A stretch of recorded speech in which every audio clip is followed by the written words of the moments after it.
Mateus capítulo 24. Nós vamos ler apenas um versículo. Apenas um versículo. Mateus capítulo 24, versículo 12. Diz assim: E por se multiplicar a iniquidade, o amor se esfriará de quase todos. Vamos orar. Nosso Deus, agradecemos hoje pelo esse dia que chamamos de Dia das Mães. Agradecemos também por esse mês que chamamos aqui na igreja de o mês do amor, pelas oportunidades que o Senhor nos dá para refletir sobre o amor de Deus que é derramado em nossos corações pelo Espírito Santo. Que hoje o Senhor abra muito os nossos entendimentos, que os nossos sentidos estejam atentos ao falar do Senhor, a partir da palavra do Senhor, dos conceitos da palavra do Senhor. Pedimos que seja assim em nome de Jesus. Amém. Então o amor vai se esfriar. Vai esfriar. Não é tipo previsão de friagem, não. É profecia de friagem. Vai ter uma friagem. E é uma friagem de amor. O amor se esfriará de quase todos. Existe um problema na cabeça dos crentes, que eu chamo de problema de transferência, que é o fato de que muitas das coisas que a Bíblia diz, que a Bíblia profetiza, que ela é muito taxativa em dizer que vai acontecer, nós temos o costume de achar que essas coisas não afetam a igreja. E aí, o que nós fazemos? Nós transferimos isso para algum lugar, ou de preferência para alguma religião. Se não, vejamos, quando a Bíblia diz assim, olha, surgirão falsos profetas. Aí o crente comum, ele lê e fala assim, macumbaria, não é? Aí no outro dia ele abre lá em Pedro e diz assim, olha, vão surgir aí no meio do rebanho lobos vorazes, homens que não pouparão o rebanho, eles farão comércio de vós. Aí o crente olha e fala, é o Papa. Depois ele vê uma outra passagem do próprio Jesus dizendo que vão aparecer falsos profetas. Aí ele olha e fala, espiritismo. Ele não consegue olhar para dentro, não consegue olhar para os seus próprios problemas e fica com o dedo apontado para o lado de fora da igreja. Queridos, o mundo já tem seus problemas, nós sabemos. Mas quando a Bíblia diz assim, o amor esfriará de quase todos, você não pode ficar apontando isso para os outros. Você precisa fazer checagens a partir da sua vida. Porque aqui nós temos uma profecia de Jesus Cristo, que se olharmos com olhos espirituais, olhos de temperança, nós devíamos ficar tristes. Porque não é que algumas pessoas esfriarão no amor. É a maioria das pessoas, é quase todo mundo. E mesmo você sendo pré-tribulacionista ou pós, você não pode imaginar que a igreja vai ficar de fora disso. O amor vai se esfriar de quase todo mundo. E obviamente o amor em relação a Deus e o amor em relação ao próximo. Quando a palavra de Deus diz que o amor vai esfriar, ela dá a causa desse esfriamento. Existe um fenômeno que acontece antes, que é a multiplicação da iniquidade. Não é um aumentozinho da iniquidade, é a multiplicação. Agora, nós poderíamos começar checando nossa vida, porque o esfriamento, ele traz sinais. É engraçado que a palavra de Deus não diz assim, olha, eles vão esfriar no louvor, ou nem mesmo diz assim, eles vão esfriar em contribuição financeira. Não, eles vão esfriar em amor. Essa vai ser a área na qual eles vão esfriar. Isso é chocante? Por que logo no amor? Por que exatamente aí? Jesus Cristo tem uma exortação em João capítulo 3, versículo 35, que ele diz lá qual é a marca pela qual o cristão vai ser reconhecido nesse mundo. O cristão nesse mundo, ele não vai ser reconhecido, por mais forte que isso pareça, por quantas almas ganhou. Ele não vai ser reconhecido pelo tamanho das suas vestes. Ele não vai ser reconhecido pelo tamanho do seu cabelo. Ele não vai ser reconhecido pelo formato de culto. E ele não vai ser reconhecido por quantos sinais miraculosos ele operou. Em João 13:35, Jesus disse assim: nisso conhecerão todos que vós sois os meus discípulos, se tiverdes amor uns pelos outros. A única marca que Jesus Cristo deixou para que o mundo olhasse para o cristão e dissesse assim: poxa, não sei direito o que é isso, mas isso aí é diferente, isso parece ser genuíno, isso parece ser autêntico. Até mesmo porque a palavra de Deus diz que você pode fazer o que você quiser. Se você não tiver amor, absolutamente nada disso vai te aproveitar. O mundo é carente de amor. Carente, muito carente. A igreja é cheia de amor, ela não sabe, mas ela é cheia de amor. Ela não sabe, nem sempre funciona. Paulo disse: o amor de Deus é derramado em nossos corações pelo Espírito Santo. A igreja veio a esse mundo com um novo mandamento. Jesus disse: olha, tem os 10 mandamentos, tem um bocado de coisa, tem a lei, mas eu dou um novo mandamento. É novo, o negócio aqui é inédito, é novo.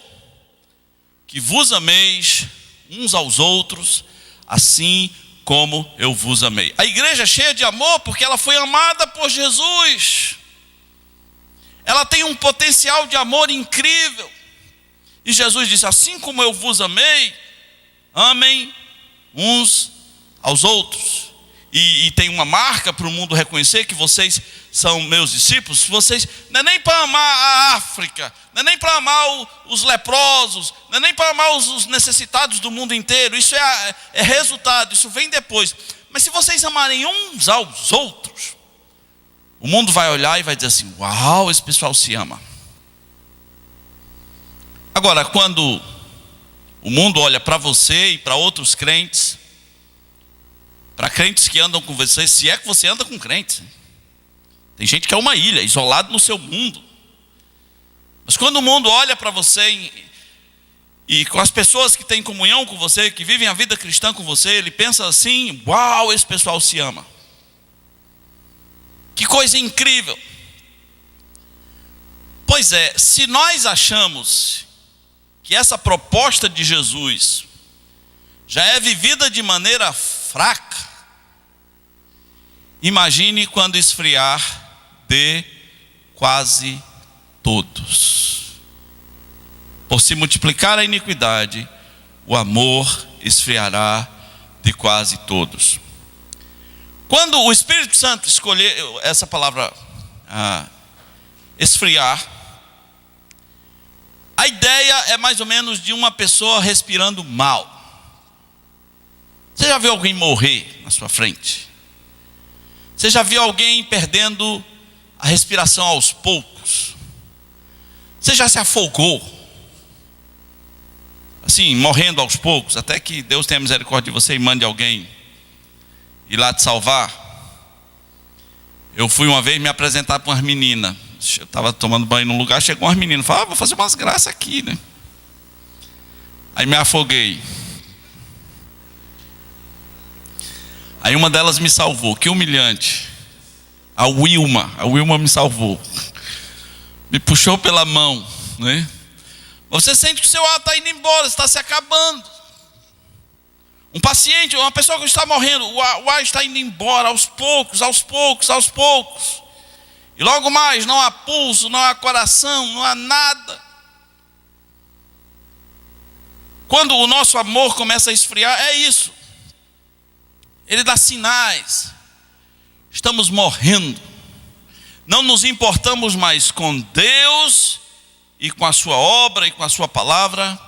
E também não nos importamos mais com as pessoas. Não nos importamos mais com os seus filhos, com os nossos irmãos, porque nós estamos espiritualmente começando a ficar asmáticos, a respirar com muita dificuldade. E acredite, essa é a marca do futuro. E o que dispara isso é a multiplicação da iniquidade. Iniquidade na Bíblia é outra palavra estranha. Aqui nesse contexto é a palavra anomia, que quer dizer ausência de regras. As pessoas não vão ter respeito pelas regras, as pessoas não vão ter respeito pelas leis, e isso vai enfraquecer muita gente, vai esfriar muita gente. Nesse mesmo texto que a gente estava lendo, a Bíblia diz que nesse tempo alguns hão de trair, odiar e se escandalizar. Versículo 10: nesse tempo muitos hão de se escandalizar, trair e odiar uns aos outros. Perceba, a proposta de Jesus é: eu estou dando um mandamento novo, que vocês se amem, que vocês amem uns aos outros. Mas o que vai acontecer é o contrário. As pessoas vão odiar umas às outras. Você odeia alguém? Hoje de manhã eu trouxe uma palavra rápida sobre ódio, mais ou menos, né? Porque quer conhecer uma pessoa saudável, curada nas emoções, é só se você sabe que ele odeia, você sabe que está tratando com um doente. Porque Jesus disse assim: olha, quem ama seu irmão está nas trevas, porque as trevas lhe cegaram e não sabem para onde vai porque está nas trevas. Pronto, não existe nenhuma relação entre você ter nascido de novo e odiar pessoas. Não faz sentido. Pode ser que você não nasceu de novo, pode ser. Jesus disse: o que é nascido da carne é carne, só vai dar carne, daí só vai resultar carnalidade. E o que é nascido do Espírito é Espírito. Você odeia pessoas. A Bíblia diz: a ninguém tomei mal por mal. Não dá para ser cristão e odiar. Não existe coerência nenhuma, porque o mandamento de Jesus é novo e ele diz que vocês se amem uns aos outros, e o mundo vai dizer: esse pessoal é crente mesmo. Agora, alguns não odeiam, mas são indiferentes. Dizem que a indiferença às vezes é pior do que o ódio. São indiferentes, a vida das pessoas não é importante, não importa o que está acontecendo com as pessoas. Agora, vamos pensar nessa coisa da ausência de leis. Estamos marchando para isso. Um mundo sem leis, ou pelo menos sem as leis de Deus. Um mundo desrespeitando aquilo que nós chamamos de a cultura judaico-cristã, que é essencialmente os 10 mandamentos e o Novo Testamento. Um mundo odiando estas coisas. Sim, chegou a hora, daqui para frente, ninguém segura.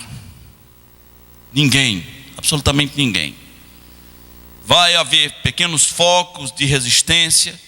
Há muitos anos atrás, mas muitos anos, eu fiquei dizendo para a igreja: prepare-se para ver homens casando com crianças. Prepare-se para ver seres humanos casando com animais em cartório. Prepare-se para ver casamentos múltiplos de 5 pessoas, não é 2, é 5. Esse é o tempo que vem por aí. Não é fácil o que está se aproximando. Não é fácil. Olha algumas áreas aqui que Jesus previu a multiplicação da iniquidade. Opa, que é isso? Jesus Cristo disse que vão surgir falsos profetas. Na área da religião, falsos profetas. Jesus Cristo disse que vai haver guerras e rumores de guerra. A gente não para de ficar ouvindo sobre ameaças de guerra o tempo todo. Jesus Cristo disse que vai haver crise familiar, que os pais vão odiar os filhos vão odiar os pais, que vai haver traição familiar. Talvez nunca vimos tantas traições entre os crentes. Talvez nunca vimos tantos divórcios entre os crentes. Os crentes aprenderam a se divorciar e aprenderam a se divorciar com naturalidade. Não choca mais as pessoas, não choca mais as famílias, não choca mais a igreja. Não deu certo, separa. Não deu certo, separa. Nós estamos começando a falar como os mundanos. Nós temos a mesma linguagem de uma pessoa que nunca nasceu de novo, que nunca recebeu o Espírito Santo de Deus. Nós temos a mesma linguagem. E Jesus disse que vai acontecer tudo isso. A multiplicação da iniquidade. Pessoas dizendo: eu sou Jesus. Igrejas evangélicas agora adotando o número 666. Já viu esse negócio? E como se não bastasse, o líder diz: eu sou Jesus. Meus irmãos, isso é a multiplicação da iniquidade. Hoje de manhã alguém disse: pastor, o senhor já ouviu falar nos coreanos que estão pregando aí na cidade sobre o Deus Mãe? É sério? Já ouviu falar do negócio do Deus Mãe, né?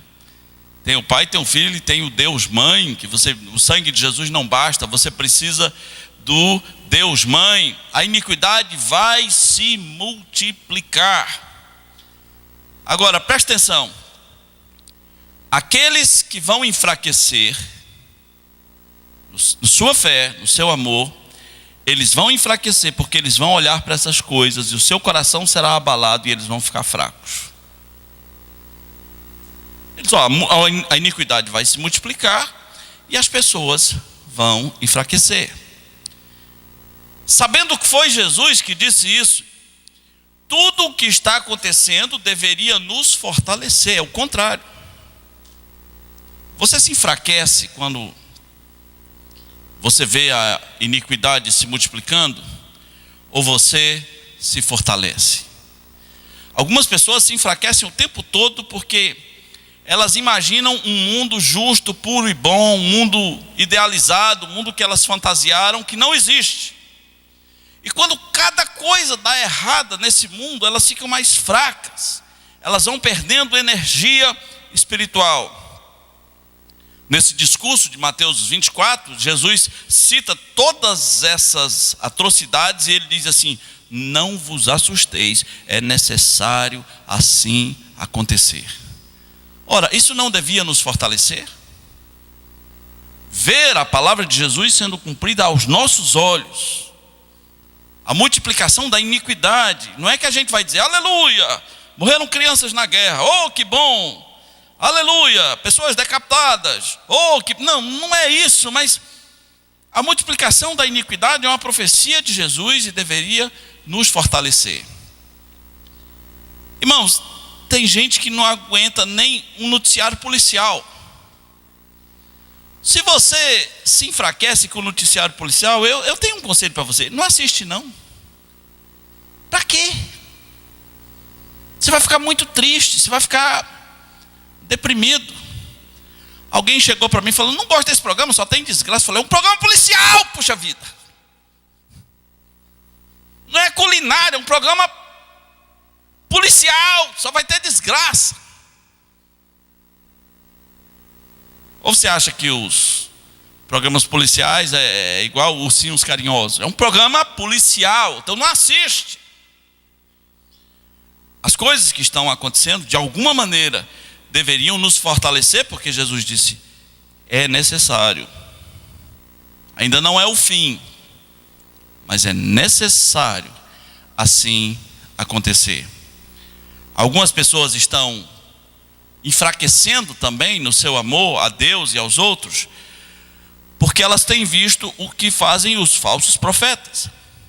Jesus disse: surgirão falsos cristos e os falsos profetas. O falso Cristo é mais cara de pau, porque o falso profeta ele só é mentiroso e safado. Ele mente, porque ele é falso, então ele não pode falar a verdade, ele é falso. Ele promete coisas que não vão acontecer, ele diz coisas que não vão acontecer, porque ele é falso. No Velho Testamento ele seria morto, seria apedrejado, porque essa era a regra. Se o profeta falar e não se cumprir, a apedreja. Pronto, simples assim. Geralmente nas igrejas modernas eles são exaltados, eles não pedem perdão, dizem besteira, prometem coisas que não vão acontecer, mas prometem muito, porque eles são falsos. E esses caras machucam as pessoas. Você entende o que é um falso profeta? É uma pessoa falsa. Agora, quantas vezes você precisa de comprovações de que aquele suposto profeta é falso? Porque ele mentiu uma vez, você não achou que ele era falso. Aí ele mentiu 2, 3, 4, 5, 120, 122, 123, 124. Onde ele vai, ele mente. Tem um aqui na região norte que ele pegou o filho de uma autoridade que estava com a morte decretada. E ele disse: não, mas se você der ele para mim, se você for comigo a Jerusalém, e eu ungir seu filho em Jerusalém, ele vai escapar. Fizeram o que o homem pediu e o menino morreu. Eu lhe pergunto, ele é falso profeta ou não é? É claro que ele é. Mas você fica assim: não é. Não, será? Você conhece uma pessoa falsa? Quando você conhece uma pessoa falsa, qual é a sua tendência? Dizer: oba, quero ficar do lado dessa pessoa, ela é falsa. Quando você conhece uma pessoa falsa, qual é a sua tendência? O que você quer fazer? Se afastar? Mas quando se trata de falso profeta, as pessoas, elas não querem acreditar que o cara é falso. Aí você pensa: não, mas ele é bem intencionado, ele é um homem de Deus, ela é uma mulher de Deus. Tá bom, ele não é falso, ele é doido. Tá bom assim para você? Só tem dois tipos: ou ele é falso ou ele é doido. Os dois casos são extremamente perigosos. Ou ele é falso ou ele é doido. Por que eu estou dando essa ênfase no falso profeta? Porque Jesus Cristo disse: ninguém vos engane. Surgirão falsos cristos e falsos profetas, e enganarão a muitos. E se possível, quem? Os próprios escolhidos. Quem se acha escolhido aí, diga amém. Pois se você der bobeira, ele engana você. E por que ele engana? Porque ele é falso. Você entende? Falso, tipo uma nota de R$3. Falso. Algumas pessoas vão levar 30 anos para reconhecer: parece realmente que é falso. Meus irmãos, deixa eu lhe dizer uma coisa. Nós devemos ter um radar para falso profeta. Devemos ter. Às vezes eu brinco dizendo que eu sou da Igreja Batista de Gideão. Gideão estava malhando o trigo, o anjo chegou e disse: o Senhor é contigo, homem valente. O que Gideão disse? Pai, como é que eu vou saber se você é de Deus? Não. Veja, é o anjo, não é o cara da esquina, é o anjo. Eu não estou certo que você é de Deus, não. Hoje, qualquer pessoa que diz qualquer besteira, as pessoas dizem amém e dizem: é de Deus. Talvez a frase mais imunda que seja repetida agora é essa frase: é de Deus, quando aplicada a mentiras. Porque não é de Deus. E os falsos profetas vão machucar muitas pessoas. E o amor delas vai esfriar. É fácil detectar falso profeta. Você não precisa ter a minha idade, nem o meu tempo de conversão. Você não precisa estudar onde eu estudei, você não precisa ler tudo que eu li, você não precisa ter um mestrado, um doutorado. Detectar falso profeta é o seguinte: primeiro, prepare-se para não ficar ouvindo o que te faz bem. E falso profeta adora dizer o que te faz bem, né? Tudo é, eu declaro sobre a tua vida isso. Isso é gente tonta. Isso é gente tonta. E compare tudo com a Escritura. Porque se o que ele está dizendo está na Bíblia, ok. Mas se não está, pode ser que ele seja um equivocado, mas se ele persiste nesse e mais 1.200 erros e tira proveito disso, ele é falso. Procure ler o Novo Testamento inteiro, traçando o perfil de um falso profeta. A Bíblia dá muitas características. Uma delas são bajuladores. São bajuladores. Bajulador é o cara que quer adular, que quer impressionar. Não tem esses pastores que gostam de bajular político? Você já viu aqui nessa igreja a gente bajulando político?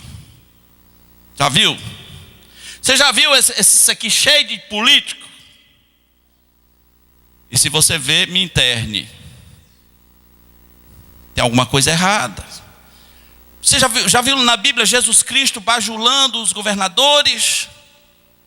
Já viu? Quando Jesus apareceu nos palácios, foi para ser julgado. Então nós, como Jesus, a gente tem que internalizar assim: olha, eu não sei bajular. Eu não sei bajular.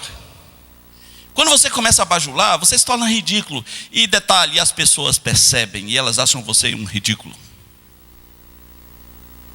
João Batista bajulava o rei Herodes, o rei, ele bajulava? Sim ou não? Nem de longe. O rei tinha medo dele. O rei não chamava João Batista para tomar café, porque ele sabia que ele ia dizer: você é um safado, você está tendo um caso com a sua cunhada, você sabe que você não pode. Então ele cortou a cabeça do cara. Diferente de muito líder religioso, desculpa a expressão, mas não pode ver um vereador que tem um orgasmo.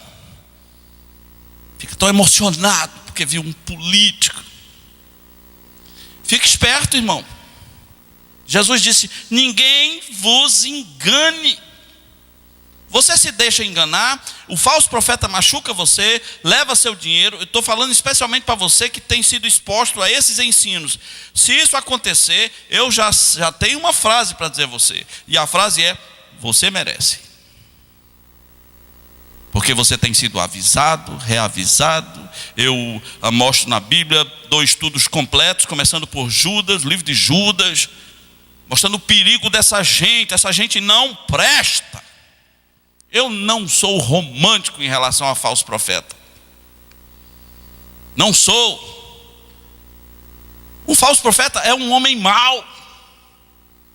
Na carta de Efésios, o Senhor começa elogiando a igreja de Efésios: vocês suportam provações e vocês não suportaram os homens maus, aqueles que se declaram apóstolos e não são. Apocalipse capítulo 2.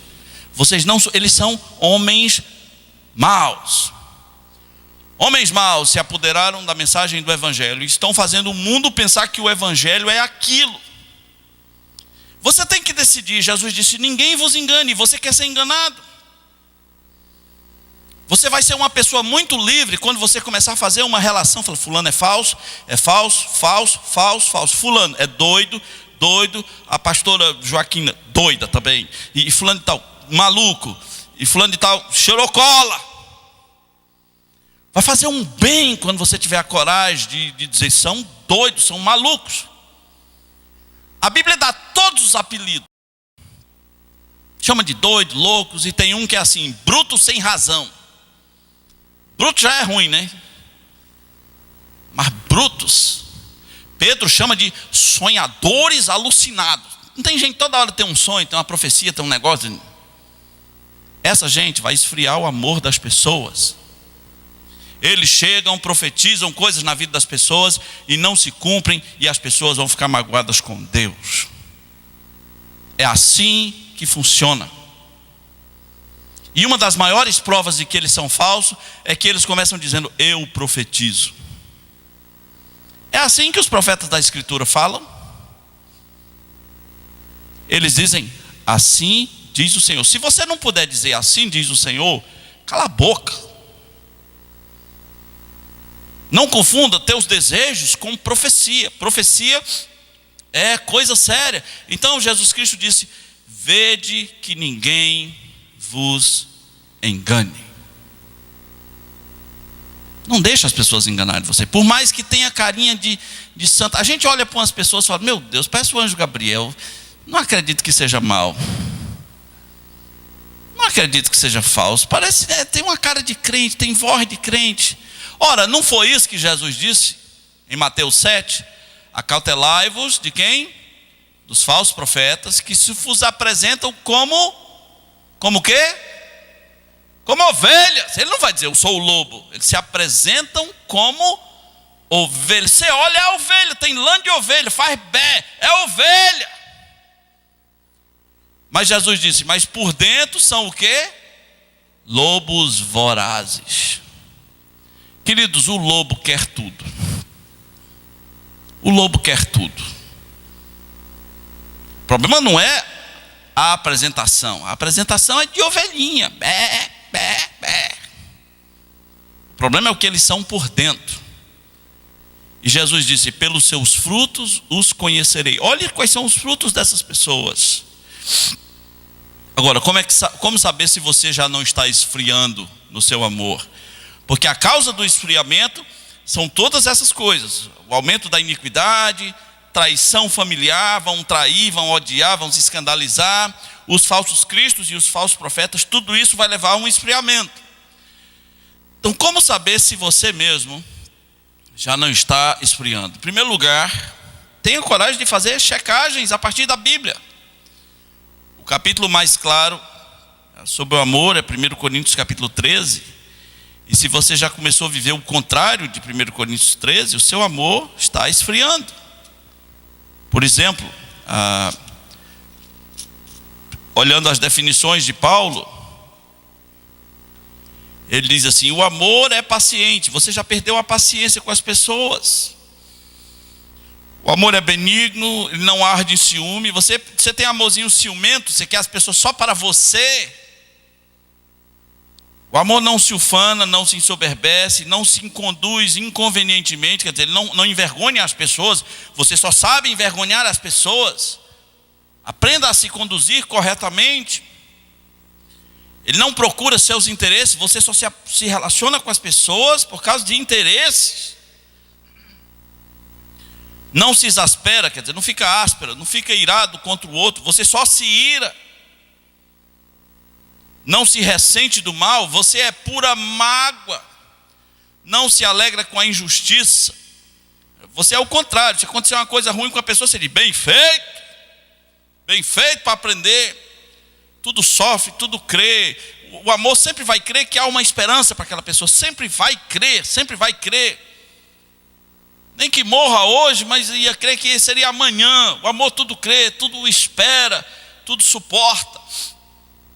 Então você já começou a viver isso ao contrário. Também, para saber se você está esfriando, você precisa ter o serviço como parâmetro. Em Romanos capítulo 12, versículo 11 diz: sedes fervorosos de espíritos, servindo ao Senhor.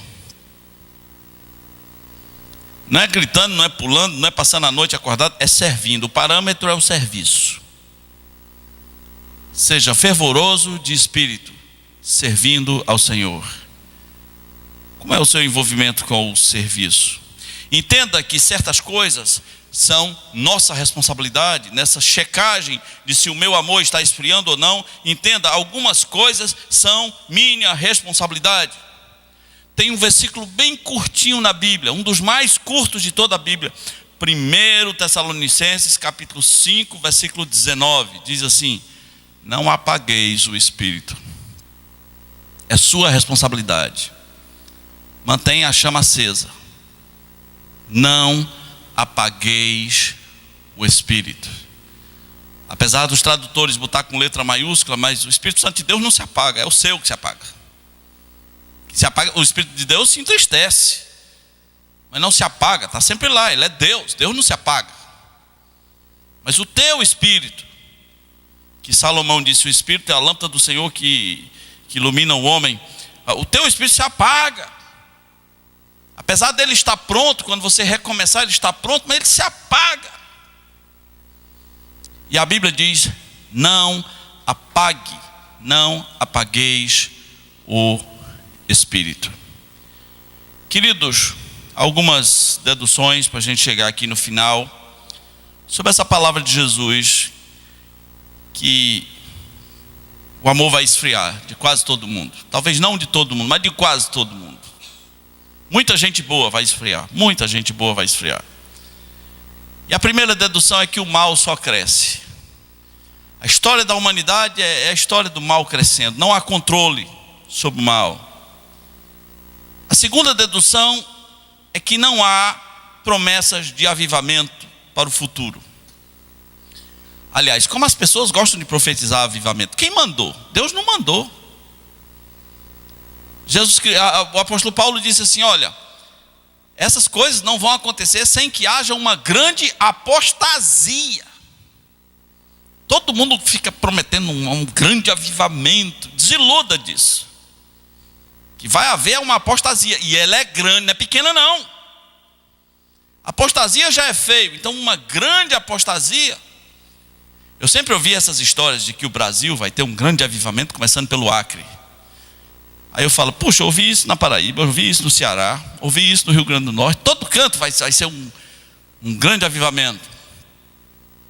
Não existe esse Brasil é do Senhor Jesus, esse Acre é do Senhor Jesus. O mundo jaz no maligno. Nós não vamos ganhar o mundo, não vai rolar, não vai acontecer. Aliás, quem está comandando a cidade são as facções. Olha aí no que deu a grande promessa de avivamento. Somos uma das cidades mais violentas do país, uma das mais corruptas do país. Isso é o grande avivamento? Isso é o resultado de grande avivamento? Você acha que eu estou exagerando? Então vá andar na cidade do povo 10h30 da noite. Vai experimentar o grande avivamento que veio sobre esse estado que é do Senhor Jesus. Vá. Você acha que eu peguei pesado? Eu exagerei, não? Então não precisa ir lá não. Vai no caladinho, né? Vá no bairro que você quiser. Experimentar o grande avivamento. Não vai rolar. Todo cara que promete um grande avivamento não sabe do que está falando. Não sabe. É fácil enganar as pessoas com promessas bobas, né? Vai rolar um grande avivamento, aí todo mundo, ei! As pessoas começam a cair, correr, pular, tão alegres que vai acontecer um grande avivamento. E elas saem dali e suas vidas não mudam. Suas famílias não experimentam o grande avivamento. Eu soube de uma máfia que tinha aqui numa instituição da cidade. Eram 27 pessoas, 18 eram crentes. Isso é o grande avivamento. É máfia das casas, é máfia de Detran, é máfia disso, máfia daquilo. Se cutucar, se abrir mesmo o baú, aí você vai ver o grande avivamento de mentira. Não vai ter grande avivamento.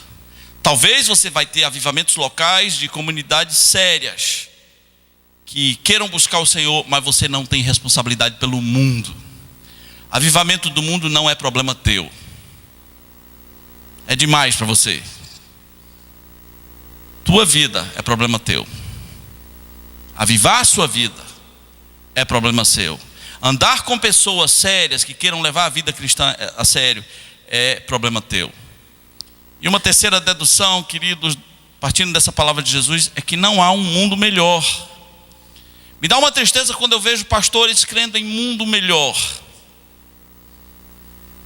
Bom, ou as promessas de mundo melhor estão certas, ou as promessas bíblicas estão certas. Não pode as duas estarem certas.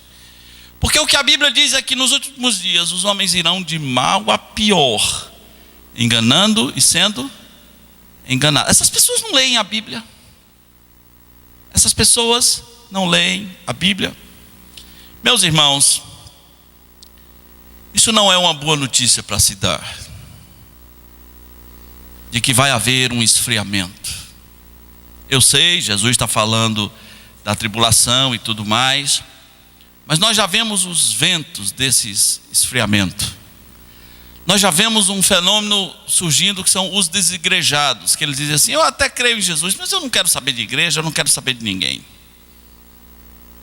Eu quero viver minha vida. Temos visto o fenômeno dos crentes nominais. Temos visto o fenômeno dos crentes que não há diferença nenhuma entre a vida deles e a vida de uma pessoa que não teme ao Senhor. Temos visto aqueles que se gabam por estarem na igreja, mas são incapazes de ler a palavra do Senhor. São incapazes. Eles não leem a palavra do Senhor. Eles não têm respeito algum pela palavra do Senhor. Não há hábitos em suas vidas de ler as Escrituras. Temos visto muita gente esfriando, está sobrevivendo. Lembra da ilustração que eu fiz do paciente respirando mal, e cada vez menos, e menos, e menos, e menos, e menos. Vamos orar agora, vamos baixar nossas cabeças, vamos orar. E se você sente que o seu amor está esfriando por Deus, pela causa de Deus e pelos filhos de Deus, não vou pedir para você vir aqui na frente não, vou pedir para você ir ao altar de Deus aí no seu coração, para você confessar diante de Deus e dizer: Deus, tem misericórdia de mim, eu estou esfriando muito, eu estou um picolé já, estou gelado, estou muito frio, muito frio. Se for extremamente necessário, venha aqui, mas venha agora, porque eu não vou bajular você aqui fazendo um apelo interminável. Se você acha que é necessário vir pedir oração aqui, diante de uma igreja, então venha agora, sim, sem um apelo eterno. Mas se pode fazer aí no seu coração, diga: Deus, meu amor está esfriando, eu já não amo mais o Senhor, a obra, as pessoas, palavra. Confesse diante de Deus. A Bíblia diz: lembra de onde caíste, volte à prática das primeiras obras. Não se escandalize porque o mal está aumentando. É necessário, vai ter que acontecer. Obviamente não com o nosso apoio, mas vai ter que acontecer. Mas não esfrie por causa disso. Nesses dias você vai ver pastores envolvidos com escândalos. Não esfrie. Você vai ver pessoas amadas e firmes abandonando suas famílias. Não esfrie por causa disso. Você vai ver pastores caindo em adultério. Não esfrie por causa disso. Você não pode esfriar. A iniquidade vai aumentar. Estava previsto. É assim que tem que acontecer. Mas não esfrie. Em nome de Jesus, não apague o espírito. Vamos orar. Nosso Deus, tem misericórdia de nós. Nós vivemos num mundo tão mal. E vemos aqui diante dos nossos olhos a iniquidade se multiplicando em alta velocidade. E alguns já começam a duvidar da existência do Senhor.